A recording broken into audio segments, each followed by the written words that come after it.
नमस्कार, स्वागत है आप सभी का आज की पॉलिटिकल की क्लास में। और आज का आपका टॉपिक है दो ध्रुवीयता का अंत। ये दो ध्रुवीयता का अंत आपकी पॉलिटिकल की पुस्तक का प्रथम पार्ट है। इस पार्ट को समझने से पूर्व, दो ध्रुवीयता का अंत पार्ट समझने से पूर्व अपने को इससे पहले वाला चैप्टर समझना पड़ेगा जिसका नाम है शीत युद्ध का दौर। और ये वर्तमान में आपके पाठ्य पुस्तक में से हटा दिया गया है।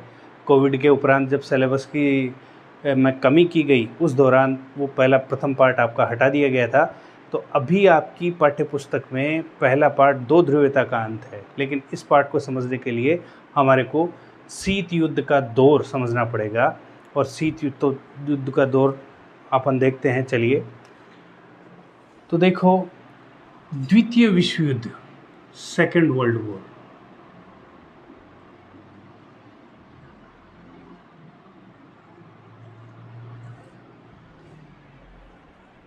दो ध्रुवीयता का अंत पाठ समझने के लिए हमें द्वितीय विश्व युद्ध की गहराई में जाना पड़ेगा। द्वितीय विश्व युद्ध दोस्तों शुरू हुआ 1939 में। ये 1939 में मित्र राष्ट्र और धुरी राष्ट्रों के बीच में हुआ। मित्र राष्ट्र थे एक तरफ तो, और दूसरी तरफ थे धुरी राष्ट्र। ये 1939 में स्टार्ट हुआ। अब इस धुरी मित्र जो राष्ट्र थे, उस मित्र राष्ट्र में देखो कौन कौन से थे। फ्रांस, ब्रिटेन और यूएसए, यूएसएसआर। यूएसए मतलब है संयुक्त राज्य अमेरिका,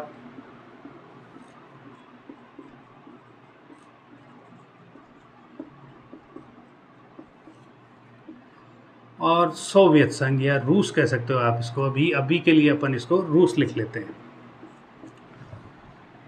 तो ये मित्र राष्ट्र थे। एक तरफ जब द्वितीय विश्व युद्ध 1939 में प्रारंभ हुआ तो एक तरफ जो थे वो थे मित्र राष्ट्र और दूसरी तरफ थे धुरी राष्ट्र।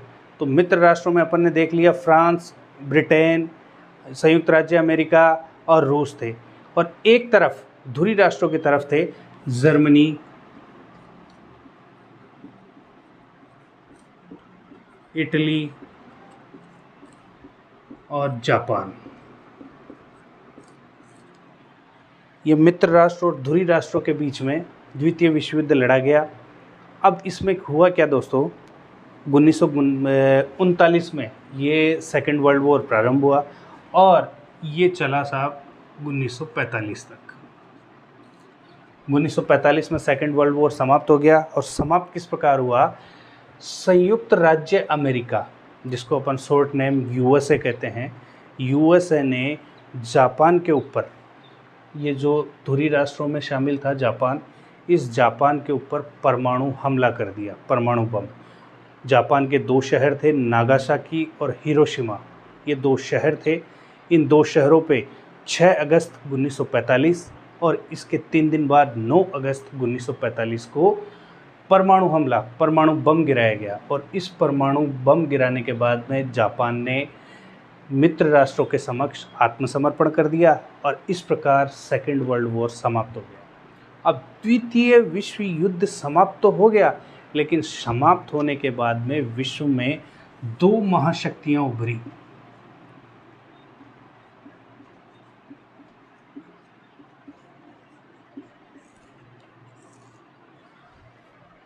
द्वितीय विश्व युद्ध समाप्त होने के उपरांत विश्व में दो महाशक्तियां उभरी। पहली का नाम था यूएसए और दूसरी का नाम था यूएसएसआर। इसको अपन कहते हैं संयुक्त राज्य अमेरिका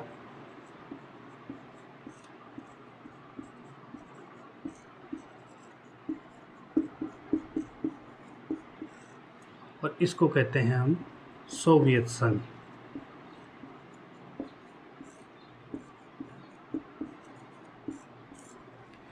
सोवियत संघ। अब जब द्वितीय विश्व युद्ध समाप्त हो गया, दो महाशक्तियां यूएसए और यूएसएसआर, संयुक्त राज्य अमेरिका, और मतलब विश्व में केवल दो ही पावरफुल देश बचे ये दो पावरफुल देश कौन से थे? संयुक्त राज्य अमेरिका और सोवियत संघ। अब इनमें होड़ मच गई, इन दोनों महाशक्तियों में। अब आगे देखो, तो अपन ने देखा कि दोनों महाशक्तियों के बीच में एक अनकही युद्ध, अनकहा लड़ाई छिड़ गई, जिसमें दोनों महाशक्तियां कभी युद्ध क्षेत्र में आमने सामने नहीं आई, लेकिन इनमें हमेशा संघर्ष के तनाव की स्थिति बनी रही। उस स्थिति को शीत युद्ध का दौर कहा गया। और ये शीत युद्ध का दौर कब तक चला? जब तक कि इन दोनों महाशक्तियों में से एक महाशक्ति का पतन नहीं हो गया। जैसा कि अब ये शीत युद्ध का दौर जब चल रहा था, वो 1945 से द्वितीय विश्व युद्ध की समाप्ति से ही प्रारंभ हो गया, 1945 से, और 1945 से 1991 तक ये शीत युद्ध का दौर चला। और 91 में शीत युद्ध समाप्त हो गया। कैसे? 1991 में सोवियत संघ का विघटन हो गया था, यूएसएसआर का विघटन हो गया था, और उस विघटन के उपरांत विश्व में शीत युद्ध के दौर की समाप्ति हो गई थी। तो अब देखो, वापस एक बार पुनः अपन देख लेते हैं। 1939 में द्वितीय विश्व युद्ध प्रारंभ हुआ, जो 1945 में अमेरिका द्वारा जापान के ऊपर परमाणु हमला कर देने से समाप्त हो गया।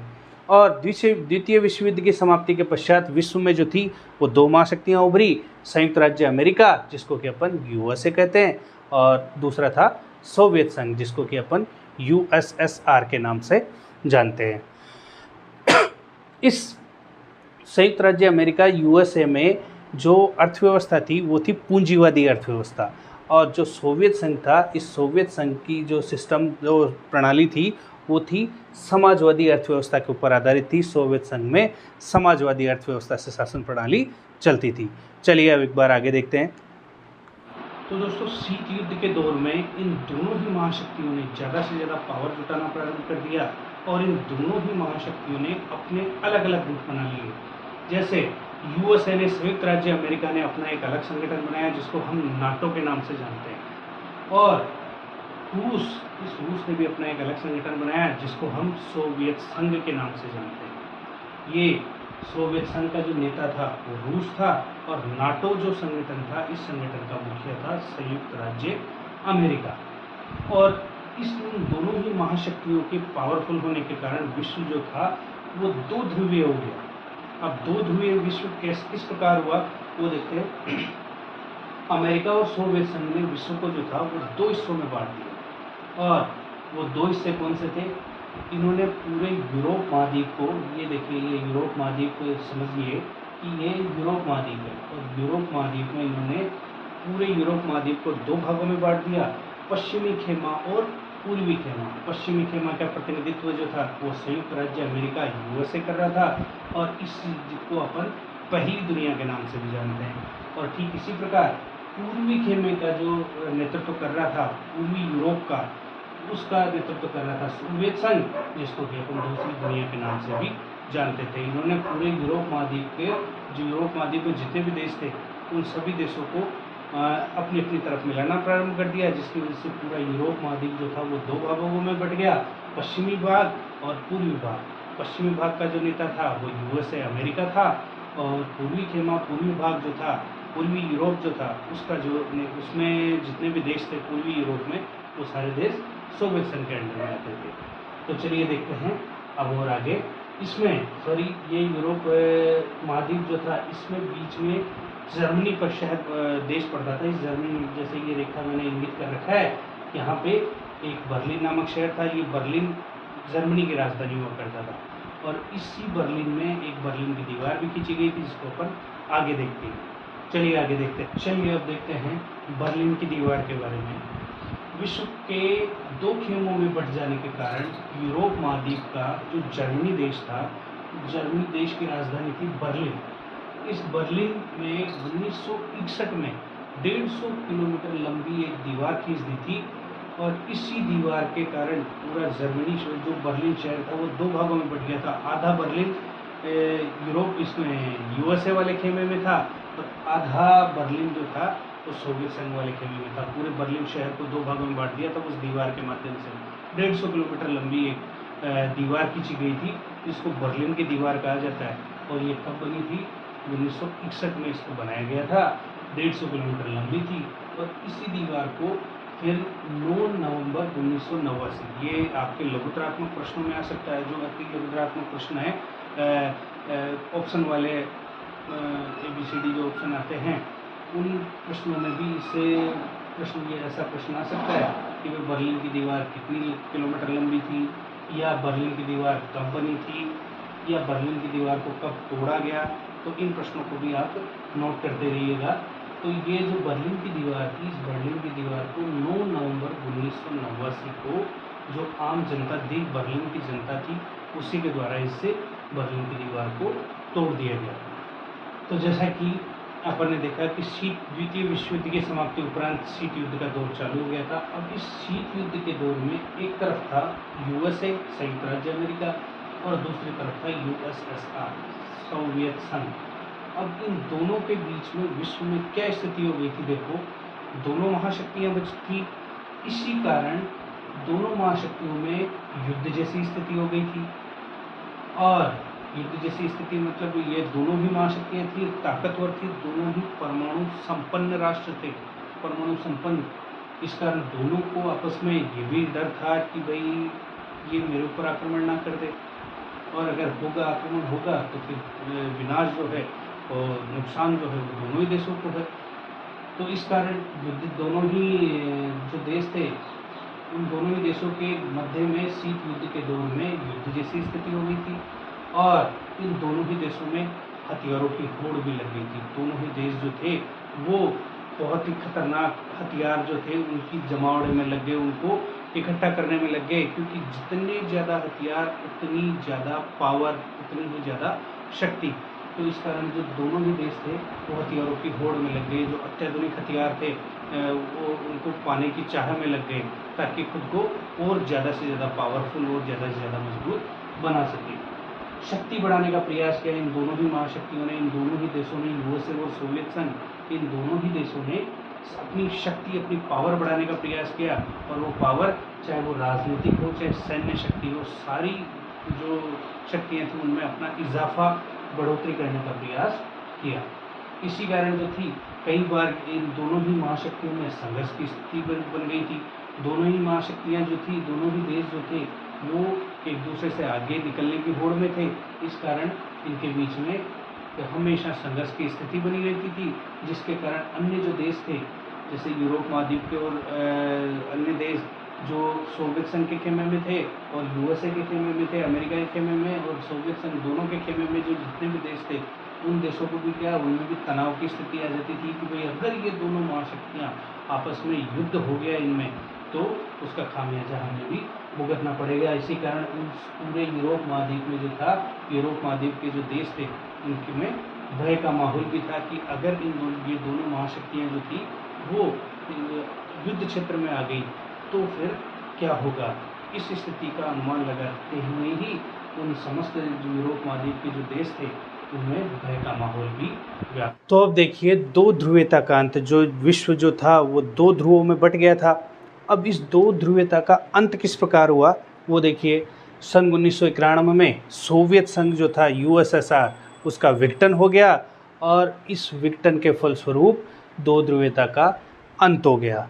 अब विश्व में जो थी वो एकमात्र महाशक्ति संयुक्त राज्य अमेरिका USA ही बची, और विश्व जो था वो एक ध्रुवीय हो गया। ये जो कहानी थी अभी तक मैंने आपको सुनाई, ये थी आपके प्रथम पार्ट की, शीत युद्ध के दौर की।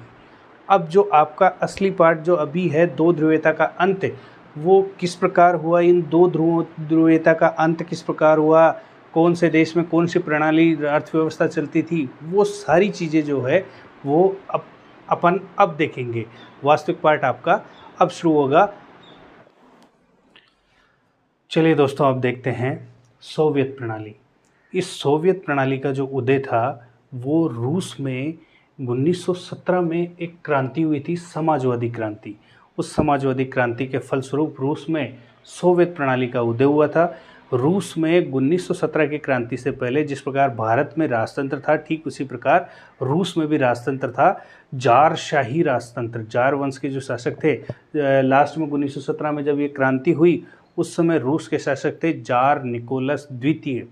इन जार निकोलस द्वितीय के खिलाफ रूस की जो जनता थी उन्होंने क्रांति का ऐलान कर दिया और उसी क्रांति के फलस्वरूप रूस के अंदर सोवियत प्रणाली या समाजवादी प्रणाली का जन्म हुआ। इस क्रांति में पूंजीवादी व्यवस्था का विरोध किया गया था और इस क्रांति के जो नेता थे वो थे व्लादिमीर लेनिन। ये जो 1917 में सोवियत क्रांति हुई, समाजवादी क्रांति हुई, इस क्रांति के नेता थे व्लादिमीर लेनिन। और ये व्लादिमीर लेनिन जो थे यही सोवियत गणराज्य के संस्थापक भी थे और इसके बाद में इसके अध्यक्ष भी रहे। ये जो सोवियत प्रणाली थी ये समाजवाद के आदर्शों और समतामूलक समाज की ज़रूरतों से प्रेरित थी। इसका ये मानना था समाजवादी प्रणाली का कि भाई व्यक्ति समाज में जितने भी जो लोग निवास करते हैं वो उनका राज्य की संस्थाओं पर बराबर हक होना चाहिए, सरकारी नियंत्रण होना चाहिए। ये इसीलिए तो इसने पूंजीवादी व्यवस्था का विरोध किया था। ये जो थे कारखाने, खेत जो थे, इस क्रांति से पूर्व जो रूस के खेत थे, कल कारखाने थे, इनके ऊपर निजी व्यक्तियों का ही नियंत्रण था। जो रूस की आम जनता थी वो एज ए वर्कर ही वहाँ पर काम करती थी। खेतों में भी वो खेतों के ऊपर उनका कोई नियंत्रण नहीं था, खेत में केवल काम करती थी। तो इसीलिए इन्होंने इस पूंजीवादी व्यवस्था का विरोध किया और ये जो प्रणाली थी वो समाजवाद के आदर्श और समतामूलक समाज की ज़रूरत से प्रेरित थी कि समाज के जो सब सारे सदस्य हैं वो एक समान रहे।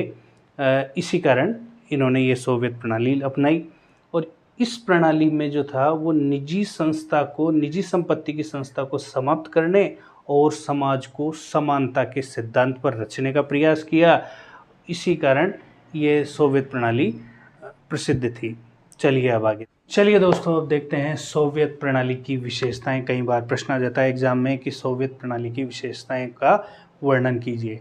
तो ये सोवियत प्रणाली जो थी, समाजवादी प्रणाली, सोवियत प्रणाली, इसकी क्या क्या विशेषताएं थी वो एक एक करके अपन देख लेते हैं। इस व्यवस्था में, इस सोवियत प्रणाली में पूंजीवादी व्यवस्था का जो था विरोध किया गया और ये सोवियत प्रणाली या समाजवादी प्रणाली जो थी वो समाजवाद के आदर्शों से प्रेरित थी। तीसरी इसकी विशेषता थी कि सोवियत प्रणाली में नियोजित अर्थव्यवस्था थी। सिस्टम से नियोजित मतलब वेल प्लान्ड अर्थव्यवस्था थी। इसके अलावा इसकी अगली विशेषता थी कि इस सोवियत प्रणाली में कम्युनिस्ट पार्टी, एक समाजवादी साम्यवादी पार्टी थी, उसी का दबदबा था। एक ही राजनीतिक पार्टी थी जिसको कम्युनिस्ट पार्टी के नाम से जाना जाता है। अंग्रेजी में अपन कहें, इंग्लिश में कम्युनिस्ट पार्टी, हिंदी में बोले तो साम्यवादी पार्टी। इसी राजनीतिक पार्टी का यहाँ पर रूस में दबदबा था। इस सोवियत प्रणाली में न्यूनतम जीवन स्तर की सुविधा सभी नागरिकों को उपलब्ध कराई गई थी। सभी नागरिकों को जो न्यूनतम ज़रूरतें थी, रोटी, कपड़ा, मकान, रोजगार जो था, वो सारी व्यवस्थाएं इस सोवियत प्रणाली के तहत आम जनता को उपलब्ध कराई गई थी सरकार के द्वारा। और इस सोवियत प्रणाली में देश के अंतर्गत, देश में जो था रूस में, वो बेरोजगारी नहीं थी। लोगों के पास में, लोगों के हाथ में काम था, लोग बेरोजगार नहीं थे। इसके अलावा यहाँ की संचार प्रणाली जो थी वो उन्नत थी, टेक्नोलॉजी जो थी वो उन्नत थी। और इस सोवियत प्रणाली में शासन का जो प्रमुख रूप था वो राज्य का स्वामित्व था, यानी कि सभी जो संस्थाएं थी उन सारी संस्थाओं के ऊपर राज्य का नियंत्रण हुआ करता था। सारी जो चीज़ें थी वो सरकारी थी। कहने का मतलब ये था कि सभी जो कल कारखाने और अन्य जो चीज़ें हैं, रोजगार के फैक्ट्रियाँ, वो सब, उन सब के ऊपर राज्य का नियंत्रण था, किसी निजी व्यक्ति का नियंत्रण नहीं था। जैसा कि पूंजीवादी अर्थव्यवस्था में होता है वैसा नहीं था। अगली जो इसकी विशेषता थी सोवियत प्रणाली की वो थी उत्पादन के सारे जो साधन थे उनके ऊपर राज्य का नियंत्रण था। फैक्ट्रियों, कल कारखानों के ऊपर राज्य का ही नियंत्रण था। इस अर्थव्यवस्था में पूर्वी यूरोप के जो देश थे उन देशों में भी समाजवादी अर्थव्यवस्था लागू की गई। पूर्वी यूरोप, जब शीत युद्ध का दौर चल रहा था उस समय, जब पूरे यूरोप महाद्वीप को दो भागों में बांट दिया गया था, पूर्वी खेमा और पश्चिमी खेमा। पूर्वी खेमे के जो देश थे वो सोवियत संघ के अंतर्गत आते थे और पश्चिमी खेमे के जो देश थे वो यूएसए, संयुक्त राज्य अमेरिका के अंतर्गत आते थे। तो इस अर्थव्यवस्था में जो पूर्वी यूरोप किसके नियंत्रण में था? यूएसएसआर, सोवियत संघ यानी रूस के नियंत्रण में था। तो रूस के नियंत्रण में जो पूर्वी यूरोप के जितने भी देश थे उन सभी देशों में भी राजनीतिक ये जो अर्थव्यवस्था थी वो अर्थव्यवस्था समाजवादी अर्थव्यवस्था ही लागू की गई और इसी को दूसरी दुनिया के नाम से जाना जाता है। चलिए अब दोस्तों, तो स्टूडेंट्स, अब तक अपन ने देख लिया कि 1917 में रूस में एक क्रांति हुई, उस क्रांति को समाजवादी क्रांति का नाम दिया गया और इस क्रांति के जो मुख्य नेता थे वो थे व्लादिमीर लेनिन। ये व्लादिमीर लेनिन ने रूस में जो राजतंत्र चल रहा था, जार निकोलस द्वितीय की जो सत्ता थी उसके खिलाफ जनता के साथ मिलकर एक विद्रोह किया, क्रांति की और उसके फलस्वरूप रूस का जो जारशाही शासन था वो समाप्त हो गया। तो ये व्लादिमीर लेनिन जो थे वो एक बड़े नेता बनकर उभरे, ये अपन ने देख लिया था। इसके अलावा अपन ने देखा कि 1939 में द्वितीय विश्व युद्ध प्रारंभ हुआ, जो कि 1945 में अमेरिका के द्वारा परमाणु बम डालने से, जापान के ऊपर परमाणु बम डालने से द्वितीय विश्व युद्ध की समाप्ति हो गई। अब द्वितीय विश्व युद्ध के उपरांत विश्व में दो महाशक्तियों का उदय हुआ, संयुक्त राज्य अमेरिका और सोवियत संघ। संयुक्त राज्य अमेरिका ने अपना एक अलग संगठन बनाया, नाटो। इसके अलावा सोवियत संघ जो रूस था, रूस ने अन्य देशों को मिलाकर एक संगठन बनाया जिसको सोवियत संघ का नाम दिया गया। और ये अपन ने अब तक ये भी देख लिया कि रूस में जो था वो एक ही कम्युनिस्ट पार्टी का दबदबा था, ये अपन ने देख लिया। लेकिन धीरे धीरे फिर अपन ने ये भी देखा कि इन दोनों महाशक्तियों के बीच में 1945 के बाद में संघर्ष और तनाव की स्थिति पैदा होने लगी, जिसको अपन ने शीत युद्ध का नाम दिया। और धीरे धीरे लेकिन क्या हुआ, इन दोनों देशों के बीच में हथियारों और टेक्नोलॉजी के मामले में होड़ मचने लगी और ये दोनों देश जो थे, दोनों महाशक्तियाँ जो थी वो एक दूसरे से आगे निकलने की प्रयास करने लगी, टेक्नोलॉजी हथियारों के मामले में, तकनीक के मामले में और अन्य चीज़ों में। लेकिन समयानुसार धीरे धीरे क्या हुआ कि पश्चिमी देश, जो पश्चिमी खेमा था, अमेरिका वाला खेमा, यूएसए वाला खेमा, वो धीरे धीरे तकनीक के मामले में सोवियत संघ से आगे बढ़ने लगा। और इस चीज़ का पता सोवियत संघ के देशों को साहित्य के माध्यम से, समाचार पत्रों के माध्यम से, इनके ज़रिए टेक्नोलॉजी का पता लगा इनको कि भाई धीरे धीरे जो पश्चिमी देश हैं वो अपने देशों से, समाजवादी अर्थव्यवस्था वाले देशों से ज़्यादा तरक्की कर रहे हैं यूएसए वाले खेमे के वाले देश। यानी और इन यूएसए वाले खेमों में कौन सी अर्थव्यवस्था काम करती थी? पूंजीवादी। यूएसए के खेमे वाले जो देश थे, संयुक्त राज्य अमेरिका वाले खेमे के वाले जो देश थे, उनमें पूंजीवादी अर्थव्यवस्था काम कर रही थी। और संयुक्त राष्ट्र संघ, जो सोवियत संघ है, सोवियत संघ वाला जो खेमा था, इसमें जितने भी देश थे उनमें समाजवादी अर्थव्यवस्था काम कर रही थी। तो जैसे ही धीरे धीरे लोगों को पता लगने लगा, इधर सोवियत संघ वाले लोगों को, कि भाई टेक्नोलॉजी के मामले में पश्चिमी देश जो हैं वो ज़्यादा तरक्की कर रहे हैं, तो ऐसे में जो सोवियत संघ के खेमे वाले देश थे उनमें धीरे धीरे असंतोष पनपने लगा कि भाई हमें क्या मिला, हमें समाजवादी अर्थव्यवस्था अपनाकर हमें क्या मिला, क्या हासिल हुआ। पूंजीवादी अर्थव्यवस्था अपनाकर पश्चिमी देश जो हैं वो टेक्नोलॉजी के मामले में आगे बढ़ रहे हैं, हमसे आगे हैं। तो इस चीज़ का सुनकर सोवियत संघ के खेमे वाले देशों को बहुत गहरा आघात लगा और वो इस समाजवादी अर्थव्यवस्था से असंतुष्ट नज़र आने लगे। ऐसी स्थिति में और फिर सोवियत संघ वाले खेमे जो देश थे उसमें कम्युनिस्ट पार्टी का दबदबा था। अब कम्युनिस्ट पार्टी के जो अधिकारी थे वो लोग अपनी ही मनमानी करते रहते थे। स्थिति वही आने लगी जो धीरे धीरे वो पहले जो राजतंत्र में थी, वो कम्युनिस्ट, उस समय राजा का, जार का नियंत्रण था और कम्युनिस्ट पार्टी में कम्युनिस्ट पार्टी के नेताओं का दबदबा था। तो इस चीज़ से क्या धीरे धीरे जो जनता थी सोवियत संघ की, उस जनता में असंतोष पनपने लगा। और ऐसी स्थिति में 1985 में सोवियत संघ को में सुधार लाने के लिए एक नए अध्यक्ष आए सोवियत संघ के, जिनका नाम था मिखाइल गोर्बाचेव। तो अब अपन पढ़ेंगे मिखाइल गोर्बाचेव और उनके सुधारों की नीति। मिखाइल गोर्बाचेव जो थे वो सोवियत संघ की इस स्थिति से वाकिफ़ थे और उनको इस बात का एहसास हो गया था कि भाई सोवियत संघ में जो है कम्युनिस्ट पार्टी के नेता कुछ ज़्यादा ही हस्तक्षेप कर रहे हैं, जिसकी वजह से आम जनता में असंतोष फैल रहा है। इसके अलावा टेक्नोलॉजी वाली बात जो थी वो भी उनको पता थी कि भाई पश्चिमी देश आगे निकल रहे हैं। तो मिखाइल गोर्बाचेव ने जो थे वो सोवियत संघ में सुधार का बीड़ा उठाया, और वो सुधार का बीड़ा किस प्रकार उठाया, उन्होंने क्या क्या परिवर्तन किए, क्या चीज़ें की, वो देखेंगे अपन अब। तो देखिए, मिखाइल गोर्बाचेव जो थे वो ऐसी स्थिति में सोवियत संघ के अध्यक्ष बने जिस स्थिति में यूएसए जो थे वो आगे निकल चुके थे। दूसरी चीज़, सोवियत संघ की जो जनता थी उसमें काफ़ी असंतोष था।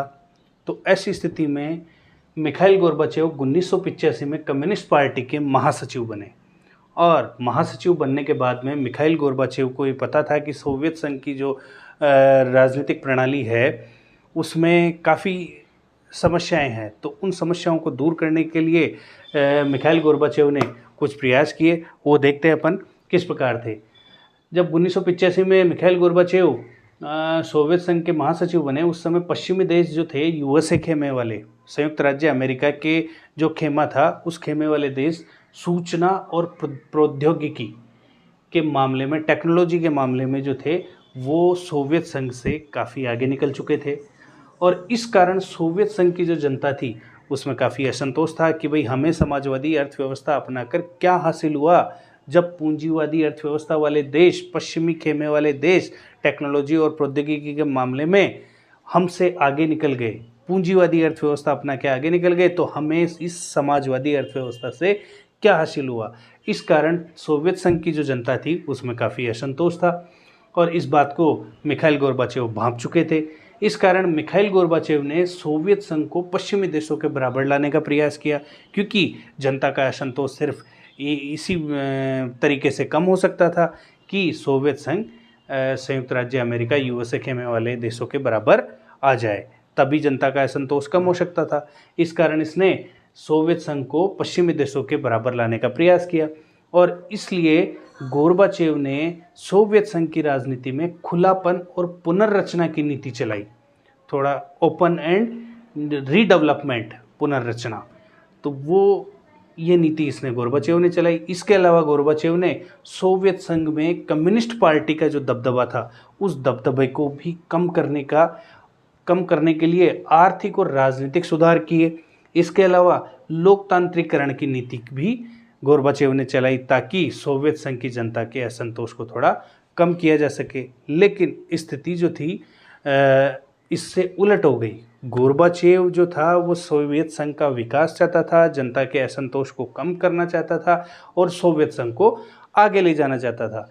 लेकिन मिखाइल गोर्बाचेव के द्वारा जो नीतियां चलाई गई उससे कम्युनिस्ट पार्टी के जो नेता थे, इस कम्युनिस्ट पार्टी के जो नेता थे उनके अधिकारों को कम करने का प्रयास किया गोर्बाचेव ने। लेकिन इससे ये कम्युनिस्ट पार्टी के जो नेता थे वो स्वयं ही अपने अधिकारों में कमी करने के कारण मिखाइल गोर्बाचेव के खिलाफ हो गए।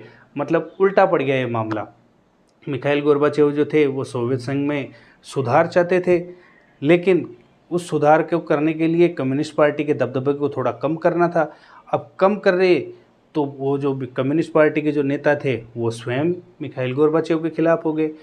और साथ ही साथ गोर्बाचेव ने जो सुधार अभियान चलाए वो सुधार अभियानों की जो गति थी वो धीमी थी।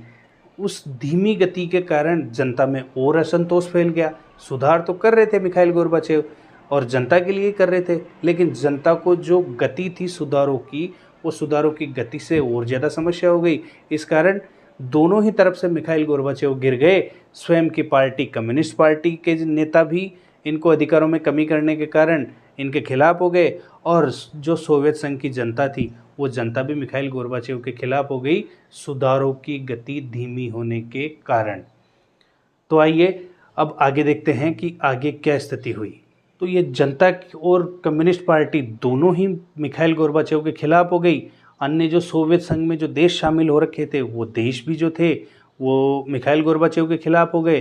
तो इस कारण मिखाइल गोर्बाचेव दोनों तरफ से गिर गए, और अंततः इसकी परिणति इस प्रकार हुई कि सोवियत संघ का 1991 में विघटन हो गया। सोवियत संघ से जो देश थे, जो सोवियत संघ में शामिल थे पूर्वी यूरोप के, वो देश एक एक करके सोवियत संघ को छोड़ने लगे।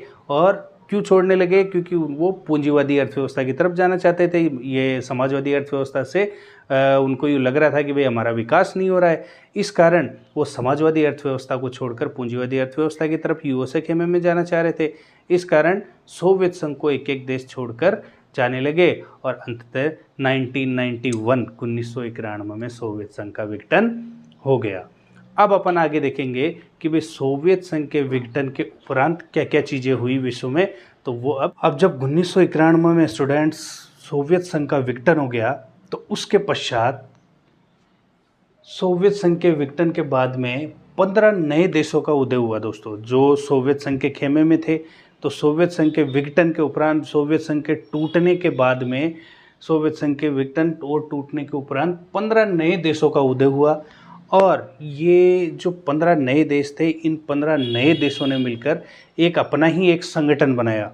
जैसे पहले सोवियत संघ ने संगठन बना हुआ था, तो सोवियत संघ से आज़ाद होने के बाद, सोवियत संघ से टूट के अलग होने के उपरांत इन 15 देशों ने मिलकर एक संगठन बनाया और उस संगठन को ही स्वतंत्र राष्ट्रों का राष्ट्रकुल नाम दिया गया। ये जो संगठन था, इस संगठन की जो सदस्यता थी वो स्वैच्छिक थी। अन्य जो भी देश हैं यूरोप महाद्वीप के या अन्य महाद्वीपों के जो देश थे, वो देश अपनी इच्छा से, स्वेच्छा से इससे स्वतंत्र राष्ट्रों के राष्ट्रकुल में शामिल हो सकते थे।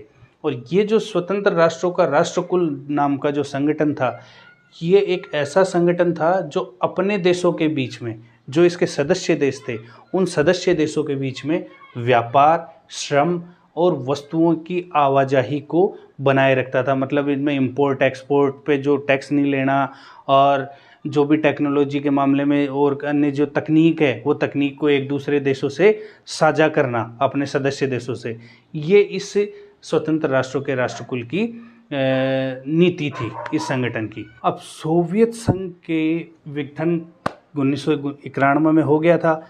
सोवियत संघ के विघटन के कारण क्या थे वो देखते हैं। कई बार एग्जाम्स में आ जाता है कि सोवियत संघ के विघटन के कारण के ऊपर विस्तृत चर्चा कीजिए या कारणों का उल्लेख कीजिए।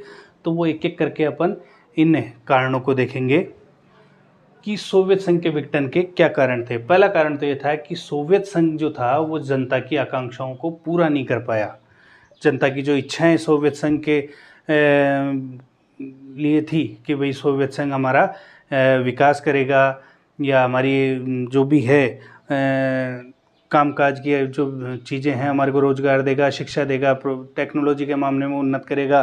तो वो जितनी भी सोवियत संघ के देशों की, सोवियत संघ की जो जनता की आकांक्षाएं थी, उन आकांक्षाओं को सोवियत संघ पूरा नहीं कर पाया। इस कारण सोवियत संघ का विघटन हो गया। दूसरा कारण था सोवियत प्रणाली पर नौकरशाही हावी हो गई थी। सोवियत जो प्रणाली थी उसकी धुरी थी कम्युनिस्ट पार्टी, और कम्युनिस्ट पार्टी में नौकरशाही जो अफसर लोग थे, उन अफसर लोगों का एकाधिकार हो गया था, नेता लोगों का एकाधिकार हो गया था। तो वो नौकरशाही हावी हो गई थी। इसका ये भी एक कारण था सोवियत संघ के विघटन में। एक और अन्य कारण था कि एक ही पार्टी का राजनीति पर अंकुश। जैसा कि अपन ने पूर्व में भी देख लिया कि सोवियत संघ में एक ही राजनीतिक पार्टी थी जिसका नाम था कम्युनिस्ट पार्टी, साम्यवादी पार्टी। इस साम्यवादी पार्टी का ही दबदबा था। इसकी ये भी एक कारण था सोवियत संघ के विघटन में। इसके अलावा संसाधनों का अधिकतम उपयोग परमाणु हथियारों पर। सोवियत संघ की जनता चाहती थी रोजगार, शिक्षा, वो आगे इस प्रकार बढ़ना चाहते थे। लेकिन सोवियत संघ जो था वो परमाणु हथियारों की दौड़ में लग गया, क्योंकि वो अमेरिका से आगे निकलना चाहता था। इस कारण हथियार जमा करने लगा। तो जो सोवियत संघ के जो संसाधन थे, जो सोवियत संघ के खेमे में जितने भी देश थे, उन देशों में जो संसाधन थे, उन संसाधनों को का उपयोग जो था, तो उन संसाधनों का जो उपयोग था वो सोवियत संघ परमाणु हथियारों में करने लगा। सोवियत संघ की जनता ये नहीं चाहती थी। तो ये भी एक कारण था सोवियत संघ के विघटन में। इसके अलावा अगला कारण था प्रौद्योगिकी और बुनियादी ढांचे में पश्चिमी देशों से पीछे होना। जो प्रौद्योगिकी यानी जो उद्योग, कल कारखाने थे, फैक्ट्रियाँ थी, उसमें, और बुनियादी ढांचा यानी कि जो रोज़मर्रा की जो दैनिक जीवन की जो चीज़ें थी, उनमें ही पश्चिमी देशों से पीछे हो गया सोवियत संघ की जनता। तो सो इस कारण जनता में असंतोष हो गया, तो ये भी एक कारण था सोवियत संघ के विघटन में। इसके अलावा रूस का सोवियत संघ पर एकाधिकार होना, ये भी एक कारण था अन्य देशों के नाराज होने का। जो सोवियत संघ था वो एक संगठन था पूर्वी यूरोप के सभी देशों का, जो मिलाकर अधिकतर जो देश थे। अब उनका जो संगठन था उसमें सभी देशों को बराबर का भागीदार होना चाहिए था, प्रतिनिधित्व सभी देशों को मिलना चाहिए था, सभी देशों की राय का सम्मान करना चाहिए था। लेकिन सोवियत संघ के ऊपर जो ज़्यादा वर्चस्व, ज़्यादा अधिकार था वो था रूस का। रूस ही का ही एकाधिकार था, अन्य देशों की जो थी वो चलती नहीं थी। तो इस कारण भी जो अन्य देश थे वो इस सोवियत संघ में रहना नहीं चाहते थे, तो इस कारण सोवियत संघ का विघटन हो गया। इसके अलावा जो 1985 में नए महासचिव बने सोवियत संघ के, मिखाइल गोर्बाचेव, उन्होंने, अपन ने पूर्व में देख लिया था, उन्होंने जितने भी सुधार किए उन सुधारों का विरोध होने लगा, दोनों तरफा, जनता के द्वारा भी और कम्युनिस्ट पार्टी के नेताओं और अफसरों के द्वारा भी। क्योंकि गोर्बाचेव ने जो सुधार किए वो कम्युनिस्ट पार्टी के नेता और अफसरों के अधिकारों में कमी करते थे। इस कारण कम्युनिस्ट पार्टी के जो नेता लोग थे वो गोर्बाचेव के खिलाफ हो गए। दूसरी चीज़, गोर्बाचेव ने जो सुधार किए उनकी गति धीमी थी, इस कारण जनता नाराज हो गई, तो उनका विरोध हुआ। इसके अलावा अगला कारण था अर्थव्यवस्था का गतिरुद्ध होना और उपभोक्ता वस्तुओं की कमी होना। जो दैनिक जीवन में काम में आने वाली वस्तुएं थी उनका भी प्रोडक्शन सोवियत संघ में हो नहीं पा रहा था प्रॉपरली, सभी लोगों तक वो चीज़ें पहुंच नहीं पा रही थी। तो इस कारण, इन सभी कारणों से सोवियत संघ का 1991 में विघटन हो गया जी। चलिए अब देखेंगे आगे। चलिए अब देखते हैं सोवियत संघ के विघटन के परिणाम क्या क्या थे। सोवियत संघ का विघटन तो हो गया 1991 में, लेकिन इसके परिणाम क्या हुए सोवियत संघ के विघटन के, तो वो एक एक करके देखते हैं अपन। शीत युद्ध का जो संघर्ष था वो समाप्त हो गया। अपन ने देखा था 1945 के बाद में दोनों महाशक्तियों के बीच संघर्ष और तनाव की स्थिति थी, उसी को शीत युद्ध का नाम दिया गया था। अब जब एक महाशक्ति खत्म ही हो गई तो फिर शीत युद्ध का संघर्ष भी क्या हो गया, समाप्त हो गया। इसके अलावा एक ध्रुवीय विश्व का उदय हुआ। विश्व में दो महाशक्तियां थी तो विश्व दो ध्रुवों में बटा हुआ था, लेकिन जब एक महाशक्ति खत्म हो गई तो अब जो विश्व जो था वो केवल एक ध्रुवीय हो गया, यानी अमेरिका की तरफ एक ही महाशक्ति बची, संयुक्त राज्य अमेरिका, तो विश्व हो गया एक ध्रुवीय विश्व हो गया। इसके अलावा सोवियत संघ के विघटन के उपरांत हथियारों की होड़ की समाप्ति हो गई। जब शीत युद्ध का दौर चल रहा था तो उस समय दोनों महाशक्तियों के बीच में अत्याधुनिक हथियारों को इकट्ठा करने की होड़ मची हुई थी, लेकिन अब सोवियत संघ का विघटन हो गया, महाशक्ति बची नहीं वो, तो इस कारण हथियारों की होड़ के ऊपर भी रोक लग गई, बैन लग गया। इसके अलावा सोवियत संघ गुट की समाप्ति हो गई सोवियत संघ के विघटन के उपरांत, और 15 नए देशों का उदय हुआ विश्व में। 15 नए देश जो सोवियत संघ से टूटकर स्वतंत्र राष्ट्रों के राष्ट्रकुल में नामक एक संगठन बनाया था, अपन ने अभी देखा था, तो वो 15 नए देशों का उदय हुआ। इसके अलावा विघटन के उपरांत रूस जो था वो सोवियत संघ का उत्तराधिकारी बना। सोवियत संघ की जो बागडोर थी, छोड़ी हुई बागडोर, उसको रूस ने अपनाया। इसके अलावा विश्व राजनीति में शक्ति संबंधों में परिवर्तन आया। पहले जब विश्व में दो महाशक्तियाँ थी, सोवियत संघ और यूएसए, संयुक्त राज्य अमेरिका, तो जो अन्य छोटे देश थे वो छोटे देश ताकत के मामले में, खुद के विकास के मामले में दोनों महाशक्तियों में से किसी के भी तरफ देख सकते थे। लेकिन जब अब सोवियत संघ का ही विघटन हो गया तो फिर जो विश्व राजनीति में शक्ति संबंध थे उनमें भी बदलाव आना तय था। इसके अलावा अब सोवियत संघ में जो समाजवादी विचारधारा अपनाई जा रही थी, उस समाजवादी विचारधारा पर प्रश्न चिन्ह लग गया कि भाई समाजवादी अर्थव्यवस्था, समाजवादी जो विचारधारा थी, उस विचारधारा से सोवियत संघ का विकास नहीं हुआ, ये उसमें कहाँ दिक्कत आई, तो उसके ऊपर एक प्रश्नवाचक चिन्ह लग गया कि भाई कैसे इसका रीडेवलपमेंट नहीं हुआ। अब आगे देखेंगे अपन शॉक थेरेपी के बारे में। तो वो शॉक थेरेपी क्या थी, किस प्रकार थी, वो सारी चीज़ें अपन अब देखते हैं नेक्स्ट। अब देखते हैं शॉक थेरेपी क्या थी। शॉक थेरेपी का शाब्दिक अर्थ होता है आघात पहुंचाकर उपचार करना, इसका शाब्दिक अर्थ है।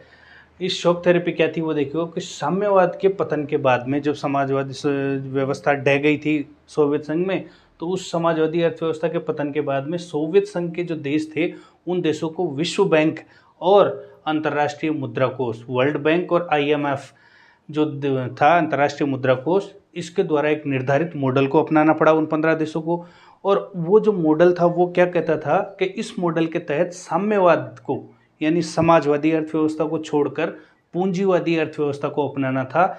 इसे ही शॉक थेरेपी कहा गया। कई बार लघुतरात्मक लघुतरात्मक प्रश्नों में आ जाता है कि शॉक थेरेपी को परिभाषित कीजिए, तो शॉक थेरेपी का इसका शाब्दिक अर्थ आघात पहुंचाकर उपचार करना है। और सिंपल सी बात थी कि ये जो सोवियत संघ से जो फ्री हुए आज़ाद हुए जो देश थे उन देशों को अंतर्राष्ट्रीय मुद्रा कोष और विश्व बैंक के द्वारा निर्धारित एक मॉडल अपनाना पड़ा।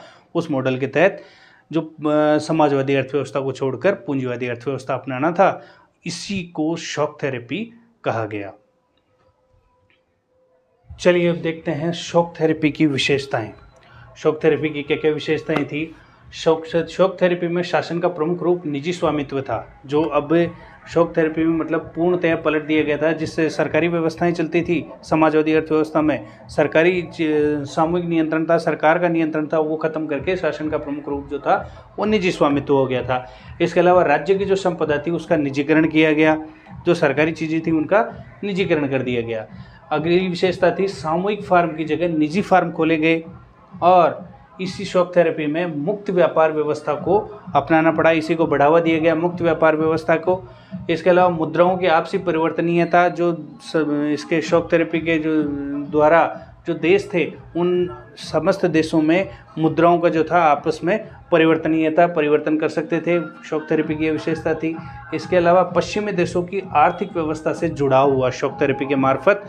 शॉक थेरेपी के जरिए जो पश्चिमी देश थे उन पश्चिमी देशों की आर्थिक व्यवस्था से उन देशों का जुड़ाव हुआ, कनेक्शन हुआ, क्योंकि इनमें व्यापार चालू हो गया था, तो इस कारण पश्चिमी देशों की आर्थिक व्यवस्था से भी इनका जुड़ाव हुआ। इसके अलावा शॉक थेरेपी में पूंजीवाद के अतिरिक्त किसी भी वैकल्पिक व्यवस्था को स्वीकार नहीं किया गया था।